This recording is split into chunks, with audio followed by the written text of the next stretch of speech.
너네도 이런 적 있지 않냐? 통장 잔고 보면 한숨만 나오는데 이상하게 그럴 때일수록 평소엔 보지도 않던 명품 가방이나 한정판 운동화가 미친 듯이 아른거리는 거. 돈도 없는데 무슨 소비야? 라고 머리로는 알겠는데 손가락은 이미 결제 버튼 위에서 춤을 추고 있단 말이지. 남들 다 하는 오마카세, 호캉스, 나만 못하면 인생 나고자 된 것 같고 지금 이거 하나 안 사면 내 자존감이 바닥까지 뚫고 내려갈 것 같은 그 기분. 이거 단순히 네가 의지 박약이라서 그런 게 아니야. 뇌가 너한테 사기치고 있는 거라고. 오늘 그 지독하고도 처절한 가난의 심리학 제대로 한번 파헤쳐 볼 테니까 끝까지 들어봐. 사실 우리가 돈이 없을수록 지갑을 여는 건 일종의 생존 본능에 가까운 몸부림이야. 심리학에서는 이걸 보상적 소비라고 불러. 삶의 주도권을 잃어버렸다는 공포감을 쇼핑이라는 행위로 잠시나마 잊으려는 거지. 내가 지금 당장 집을 살 수는 없어도 15만 원짜리 향수는 살 수 있거든. 그 순간만큼은 나도 이 세상의 주인공이 된 것 같고 결핍이 채워지는 착각에 빠지는 거야. 하지만 문제는 그 도파민의 유통기한이 편의점 도시락보다 짧다는 데 있지. 첫 번째, 상대적 박탈감이 만드는 괴물 같은 욕망이야. SNS를 켜면 다들 행복해 보이잖아. 나만 빼고 다 부자인 것 같고. 여기서 오는 불안감이 우리를 보여주기식 소비로 내몰아. 내가 가난하다는 사실을 들키고 싶지 않아서 오히려 더 화려한 껍데기를 두르려고 하는 거지. 두 번째는 터널 시야 현상이야. 당장 내일 월세가 걱정되는 상황이 오면 우리 뇌는 장기적인 미래를 설계할 능력을 잃어버려. 오직 지금 당장의 고통을 해결하는 데만 모든 에너지를 쏟지. 그래서 미래를 위해 저축하는 대신 당장의 스트레스를 풀기 위한 배달 음식에 3만 원을 태우게 되는 거야. 세 번째, 통제감의 상실을 소비로 메꾸려는 심리야. 직장에서 깨지고 취업은 안 되고 내 마음대로 되는 게 하나도 없을 때 유일하게 내 명령을 듣는 게 바로 돈이야.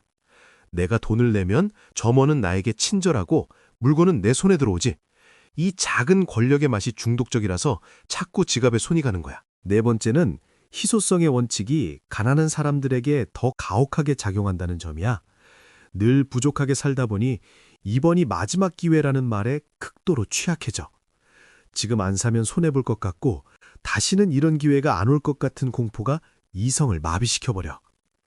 다섯 번째, 자존감의 하락이 브랜드 의존도를 높여. 내 내면이 단단하지 못하니까 외부의 비싼 로고를 빌려서라도 나를 증명하고 싶은 거야.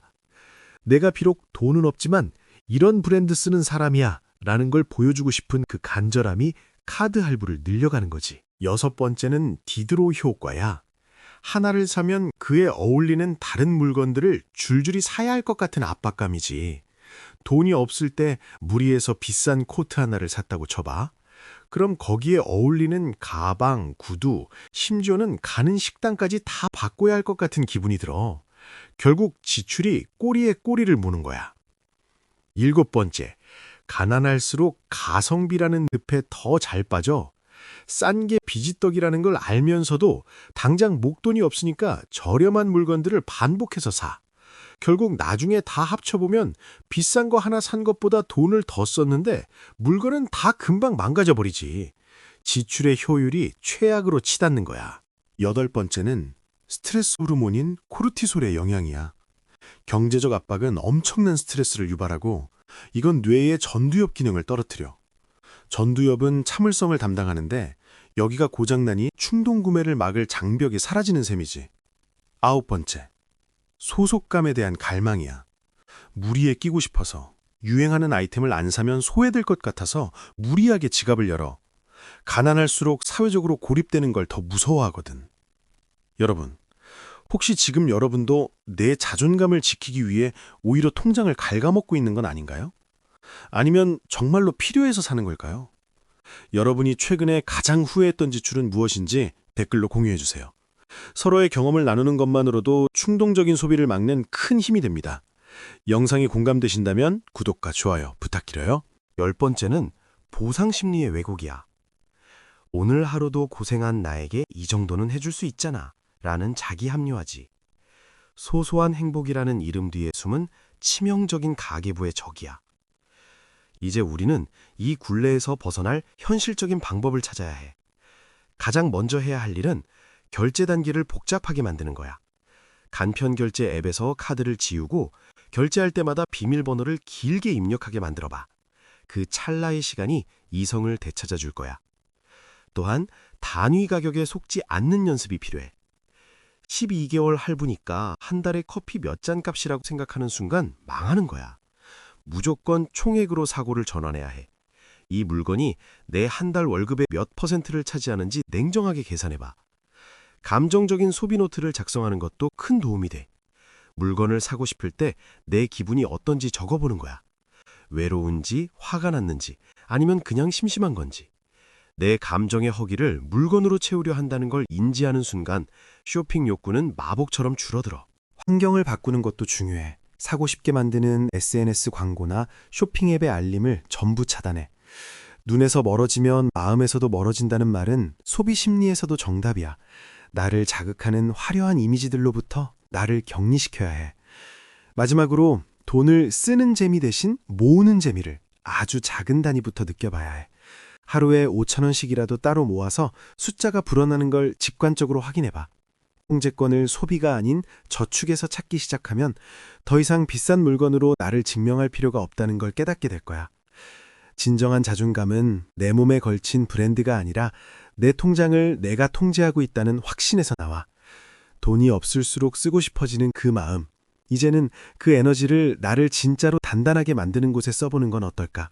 사실 우리가 흔히 말하는 현생 살기가 힘들어질수록 우리 뇌는 가상이나 찰나의 만족에 더 집착하게 되어 있어. 돈이 없다는 건 단순히 살 물건이 적어지는 게 아니라 내가 내 미래를 설계할 심리적 여유를 박탈당하는 거거든. 그래서 많은 사람이 당장 눈앞의 작은 사치에 목을 매는 거야. 어차피 이번 생에 집 사긴 글렀는데 이 운동화라도 사야 숨이 쉬어질 것 같다는 그 마음. 그게 바로 우리를 가난의 늪으로 더 깊게 밀어넣는 가장 무서운 함정이야. 이런 심리적 기저에는 결핍의 심리학이 깔려 있어. 무언가가 부족하다고 느끼는 순간 우리 지능지수는 일시적으로 하락한다는 연구 결과도 있어. 오직 부족한 그 돈에만 신경이 쏠리느라 합리적인 판단을 내리는 전두엽이 마비되는 거지. 평소라면 절대 안 살 물건을 돈이 없을 때 오히려 지금 아니면 못 산다는 공포 때문에 결제하게 되는 이유가 바로 이거야. 여러분은 어떠신가요? 혹시 돈이 생기면 가장 먼저 하고 싶은 게 저축인가요? 아니면 평소 사고 싶었던 물건 결제인가요? 여러분의 솔직한 경제적 고민이나 소비 습관을 댓글로 남겨주세요. 비슷한 고민을 하는 분들의 댓글을 보며 나만 그런 게 아니라는 위안과 함께 새로운 해결책을 찾으실 수 있을 겁니다. 유익하셨다면 구독과 알림 설정도 잊지 마세요. 이제는 구체적으로 우리 삶의 구조를 바꿔야 할 때야. 가장 먼저 추천하는 방법은 현금 사용하기야. 요즘 세상에 웬 현금이냐고 하겠지만 카드나 페이 결제는 숫자로만 존재하기 때문에 우리 뇌가 돈이 나간다는 실감을 잘 못해. 하지만 10,000원짜리 지폐 몇 장이 내 손에서 나가는 걸 눈으로 직접 보면 뇌는 즉각적으로 통증을 느껴. 이 통증이 무분별한 소비를 막아주는 가장 강력한 브레이크가 되어줄 거야. 또 하나는 쇼핑 바구니 24시간 방치하기야. 사고 싶은 게 생기면 일단 장바구니에 담아두고 딱 하루만 지나봐. 놀랍게도 다음날 아침에 보면 내가 이걸 왜 사려고 했지? 싶은 물건이 80% 이상일 거야. 밤사이에 요동치던 감정의 파도가 가라앉으면서 차가운 이성이 돌아오기 때문이지. 그리고 소비를 대체할 수 있는 무료 취미를 반드시 만들어야 해. 스트레스 받을 때 쇼핑 앱을 켜는 게 습관이 된 사람들은 그 행위 자체를 대체할 다른 도파민 공급원이 필요해. 산책이나 독서, 아니면 유튜브에서 자기계발 영상을 보는 것처럼 돈이 들지 않으면서도 나를 성장시키는 활동에 재미를 붙여야 해. 소비로 채우던 공허함을 성취감으로 채우기 시작하면 어느 순간 비싼 물건 없이도 당당한 나를 발견하게 될 거야.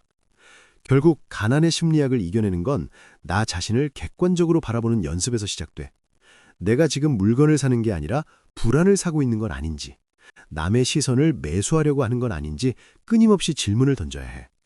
통장의 숫자는 적을지언정 내 정신의 무게는 가벼워지지 않도록 오늘부터는 소비의 주도권을 완전히 가져와 보자고. 진짜 부자들은 돈을 쓸 때가 아니라 돈을 안 써도 될 때 자유를 느낀다고 해. 남들이 뭐라든 내가 가진 것에 만족하고 굳이 로고로 나를 증명할 필요가 없는 상태. 그게 바로 우리가 지향해야 할 진짜 경제적 자유의 첫걸음이야.